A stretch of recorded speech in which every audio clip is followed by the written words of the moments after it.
बिस्मिल्लाहिर्रहमानिर्रहीम। अस्सलाम वालेकुम माय व्यूअर्स। उम्मीद है कि आप सब खैरियत से होंगे। अल्लाह ताला बरकत दे आपके खानों में और आपके दस्तरखान को हमेशा हरा भरा रखे। जी जनाब, तो ज़बरदस्त सी चाट मसाले की रेसिपी के साथ हाजिर हूँ मैं आपकी खिदमत में। आज ज़बरदस्त से चाट मसाले बनाएंगे, वो भी बहुत ही कम इंग्रेडिएंट्स और बहुत ही क्विक बनने वाले। एक बार आप चाट मसाला बनाकर रख लें और आप उसको आराम से पूरे रमज़ान और रमज़ान के बाद ईद में भी आप इस्तेमाल कर सकते हैं। कोई भी चना चाट हो, हलीम हो, फ्रूट चाट हो या कोई भी स्पाइसी डिशेज़ हो या कोई सिंपल खाना हो और उसमें चाट मसाला अगर ऐड कर दें तो खानों का मज़ा दोबाला हो जाता है। और अगर कभी कोई सादा सा सिंपल सा खाना घर पर बना हुआ हो तो आप चाट मसाले के साथ आराम से खाने को एंजॉय कर सकते हैं। तो चलिए स्टार्ट करते हैं। चाट मसाला बनाने के लिए हमें कोरिएंडर सीड या साबुत धनिया 4 टेबल स्पून, साबुत ज़ीरा या क्यूमिन सीड 1 टेबल स्पून, साबुत लाल मिर्चें आप 2 टेबल स्पून भरकर ले सकते हैं या फिर आप क्वांटिटी में अगर लें तो 15 से 20 तक ले सकते हैं।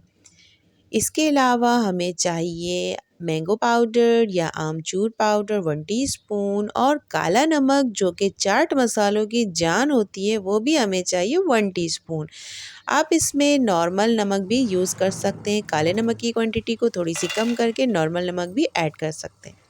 सबसे पहले एक पैन लेंगे और पैन के अंदर साबुत लाल मिर्च, धनिया और ज़ीरा इन तीनों चीज़ों को ऐड करके ड्राई रोस्ट करेंगे। 2 से 3 मिनट के लिए इन तीनों चीज़ों को ड्राई रोस्ट करेंगे, बिल्कुल नॉर्मल फ्लेम पर, लो फ्लेम पर, हल्की आंच पर हमें इसे ड्राई रोस्ट करना है।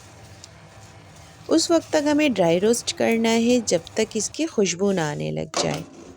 जब इसकी खुशबू आना स्टार्ट हो जाए तो हम इसे फ़ौरन चूल्हे को बंद करके एक प्लेट में निकाल लेंगे। ज़्यादा ड्राई रोस्ट नहीं करेंगे वरना इसका टेस्ट ख़राब हो जाएगा।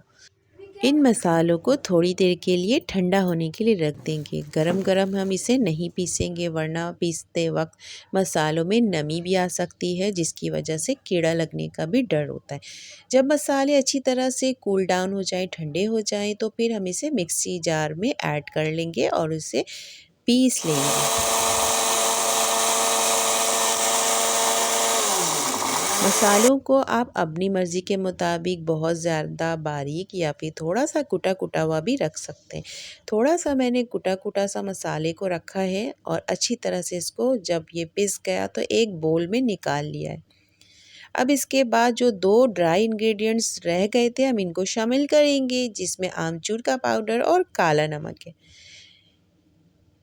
इन 5 मसालों से ज़बरदस्त से चाट मसाले बनकर रेडी हो जाएंगे जिसको आप पूरा रमज़ान पकोड़ों पर छिड़क कर खाएं या सालन में छिड़क कर खाएं, हलीम के ऊपर इसको स्प्रिंकल करें या फिर आप चना चाट में डालें। किसी भी चीज़ के ऊपर आप डालेंगे तो आपको उसका टेस्ट और भी ज़्यादा ज़बरदस्त सा महसूस होगा और आप अपने फूड को एंजॉय कर सकेंगे। और अगर अभी तक आपने मेरे चैनल को सब्सक्राइब नहीं किया है तो फटाफट से मेरे चैनल को सब्सक्राइब कर दें, बेल आइकन को प्रेस कर दें ताकि नई आने वाली तमाम डिशेस का नोटिफिकेशन आप तक पहुंच सके और आप तमाम फूड्स को एंजॉय कर सकें। और जिन लोगों ने मेरे चैनल को पहले से ही सब्सक्राइब कर दिया है उनका तहे दिल से शुक्रिया कि उन लोगों ने मुझे इतना प्यार दिया। इससे पहले भी मैंने चाट मसाले की रेसिपी शेयर की है, उसका लिंक भी मैं आपको डिस्क्रिप्शन बॉक्स में दे दूँगी, आप वहाँ से उसकी रेसिपी भी देख लें। और अगर आप मेरे चैनल पर नए हैं तो रमज़ान स्पेशल तमाम रेसिपीज़ को ज़रूर विज़िट करें और अगर वीडियो पसंद आए तो उसको बनाकर कमेंट्स बॉक्स में ज़रूर अपना एक्सपीरियंस शेयर करें। अगर वीडियो पसंद आई हो तो लाइक करें, शेयर करें, सब्सक्राइब करें। Thank you.